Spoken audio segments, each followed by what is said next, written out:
morning students.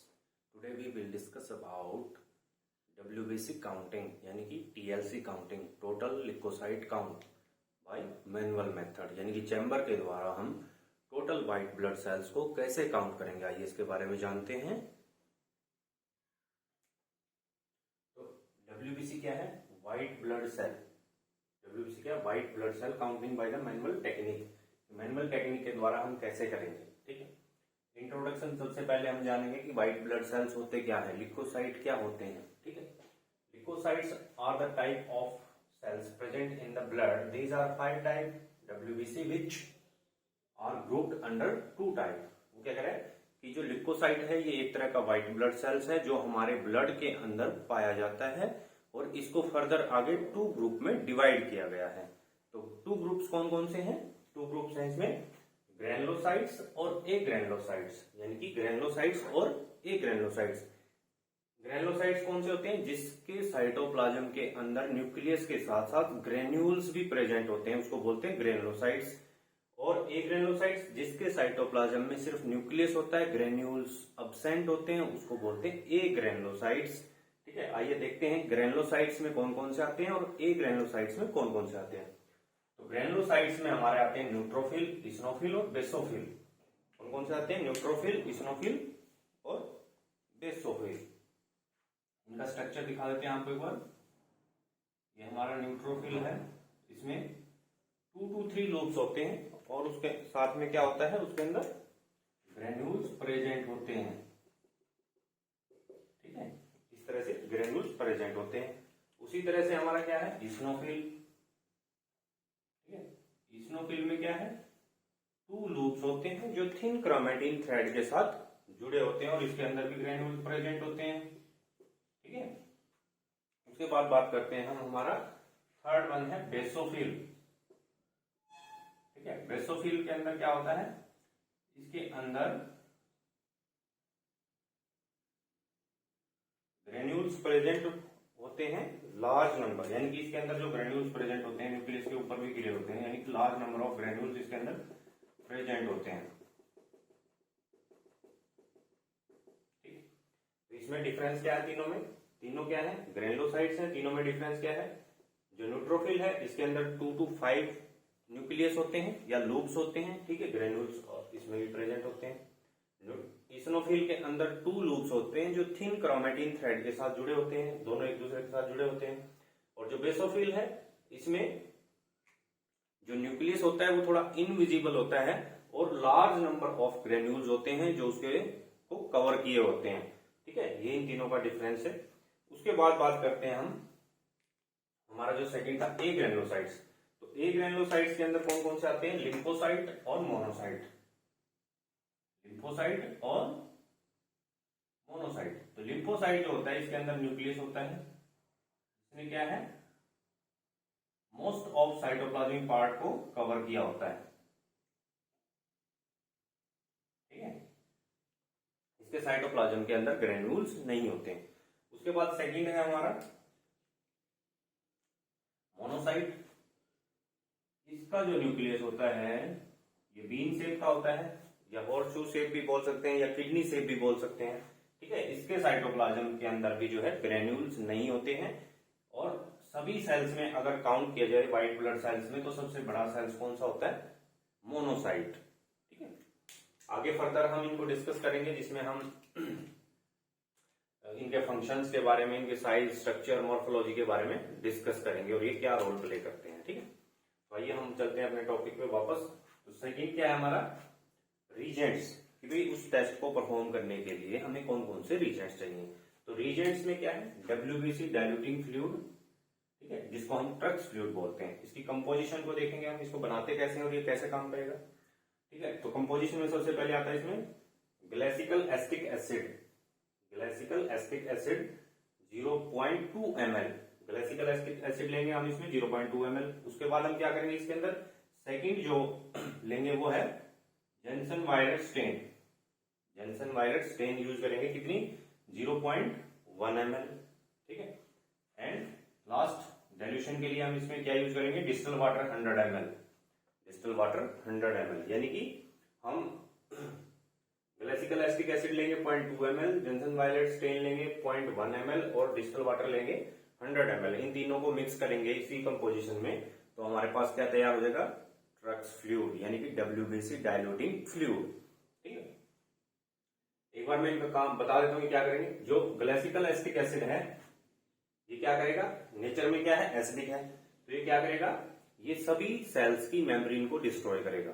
इसका काम क्या होता है, जब हम ब्लड को इसके साथ मिक्स करेंगे तो ये क्या करेगा, सभी सेल्स की मेम्ब्रेन जो है उसको डिस्ट्रॉय करेगा। उसके बाद जॉनसन वायलेट का काम क्या होता है, एक तरह की स्टेन है, तो इसका काम क्या, स्टेन करना। तो ये क्या करेगी, ये न्यूक्लियस को स्टेन करेगी। ठीक है, ये न्यूक्लियस को स्टेन करेगी।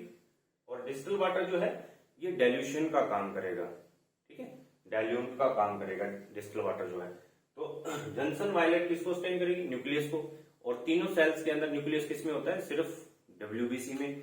आपके RBC के अंदर न्यूक्लियस नहीं होता है, प्लेटलेट्स के अंदर न्यूक्लियस नहीं होता है, तो किसको स्टेन करेगा, सिर्फ WBC को। तो आइए इसका प्रिंसिपल जानते हैं कैसे ये काम करेगा। Mix the blood sample with the Turk's fluid.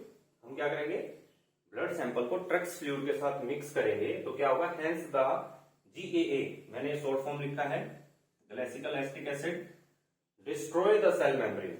ग्लाइसिकल acetic acid क्या करेगा, ब्लड के अंदर जो सेल्स प्रेजेंट है उन सभी की मेम्ब्रेन को डिस्ट्रॉय कर देगा। ठीक है, of all the cells including WBC, यानी कि ये नहीं कि WBC को, वो WBC को भी, यानी कि सभी सेल्स की मेम्ब्रेन को डिस्ट्रॉय कर देगा। तो RBC और प्लेटलेट्स तो उसकी मेम्ब्रेन डिस्ट्रॉय होने के बाद डिस्ट्रॉय हो जाएंगे, बट व्हाइट ब्लड सेल्स का क्या होगा कि उसके न्यूक्लियस रह जाएंगे, जिसको स्टेन कौन करेगा, but it does not damage the nucleus. और ये क्या करेगा, GAA जो है न्यूक्लियस को डैमेज नहीं करेगा, सिर्फ मेम्ब्रेन को डिस्ट्रॉय करेगा। After that GVA, Johnson violet stain, short form use किया मैंने इसका यहाँ पे, GVA, Johnson violet stain the nucleus and count the. Johnson violet क्या करेगा, स्टेन करेगा किसको, न्यूक्लियस को, कि इसके अंदर जो न्यूक्लियस प्रेजेंट है इन सभी को स्टेन करेगा वो। ठीक है, एंड उसके बाद क्या करेंगे, count the number of WBC with the help of counting chamber. उसके बाद हम काउंटिंग चैम्बर की हेल्प से जो है व्हाइट ब्लड सेल्स की नंबर को काउंट करेंगे कि कितना उसमें प्रेजेंट है। ठीक है, उसके बाद बात करते हैं क्लिनिकल सिग्निफिकेंस की। क्लिनिकल सिग्निफिकेंस क्या है, ठीक है, यानी कि क्लिनिकल सिग्निफिकेंस क्या है। क्लिनिकल सिग्निफिकेंस क्या होता है, किसी भी सेल्स का हमारी बॉडी के अंदर इंक्रीज या डिक्रीज होना फिजियोलॉजिकल कंडीशंस में और पैथोलॉजिकल कंडीशंस में। दो कंडीशंस है, फिजियोलॉजिकल और पैथोलॉजिकल कंडीशंस में हमारी बॉडी में नॉर्मल वैल्यू से कम या ज्यादा होना क्या कहलाएगा, क्लिनिकल सिग्निफिकेंस। तो आइए हम इसमें जानते हैं। The TLC is either decrease or increase in some physiological and pathological conditions. कौन कौन सी कंडीशंस हैं उसके बारे में हम जानेंगे। तो फर्स्ट क्या है, कॉज ऑफ ल्यूकोसाइटोसिस। ल्यूकोसाइटोसिस क्या है, ये टर्म है, 2 नंबर का क्वेश्चन बनता है। ल्यूकोसाइटिस, व्हाट इज ल्यूकोसाइटोसिस या डिफाइन ल्यूकोसाइटोसिस।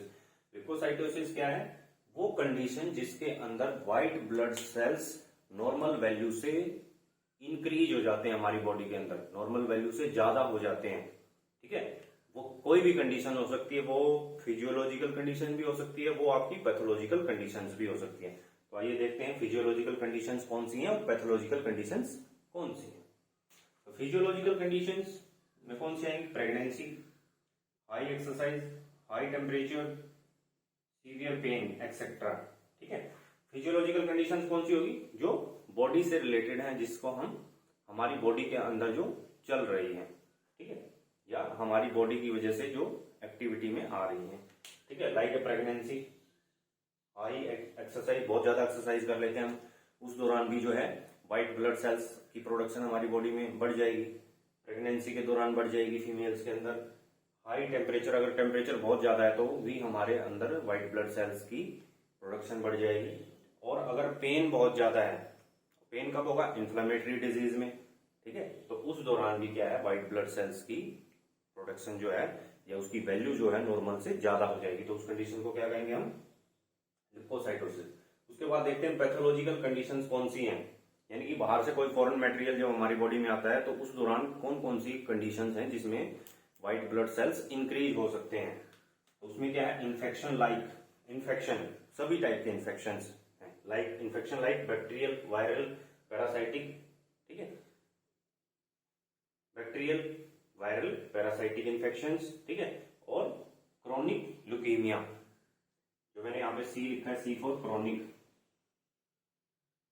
ठीक है, क्रोनिक ल्यूकीमिया की कंडीशंस में भी व्हाइट ब्लड सेल्स जो है हमारी बॉडी में इंक्रीज हो सकते हैं, ठीक है। उसके बाद सेकंड चलते हैं हम, सेकंड कंडीशन है हमारी कॉज ऑफ ल्यूकोपीनिया। ल्यूकोपीनिया क्या होता है? ल्यूकोसाइटोसिस तो क्या था कि जिसमें व्हाइट ब्लड सेल्स इंक्रीज हो रहे हैं, और ल्यूकोपीनिया जिसमें नॉर्मल वैल्यू से डिक्रीज हो रहे हैं, कम हो रहे हैं, उस कंडीशन को बोलेंगे हम ल्यूकोपीनिया। ये भी एक 2 नंबर का क्वेश्चन है, ठीक है। इसमें देखते हैं, in certain bacterial infection like, यानी कि एकदम से कोई बैक्टीरियल इन्फेक्शन हमारी बॉडी में आ जाता है तो उस दौरान ये कम हो सकते हैं। क्यों? क्योंकि हमारी बॉडी उससे फाइट करने के लिए प्रिपेयर नहीं है। एकदम से वो हमारी बॉडी के अंदर आएगा, बैक्टीरिया, वायरस, फंजाई या पैरासाइट कोई भी हमारी बॉडी के अंदर आके जो है इन्फेक्शन क्रिएट करेगा, तो हमारे व्हाइट ब्लड सेल्स उसके साथ फाइट करेंगे तो डिस्ट्रॉय भी होंगे, तो उस कंडीशंस में कम हो सकते हैं। बाद में वो उसको रिकवर कर जाते हैं। जैसे ही हमारे व्हाइट ब्लड सेल्स इंक्रीज होना स्टार्ट होते हैं, उसको रिकवर करना स्टार्ट कर देते हैं, तो हम ठीक हो जाते हैं, ठीक है।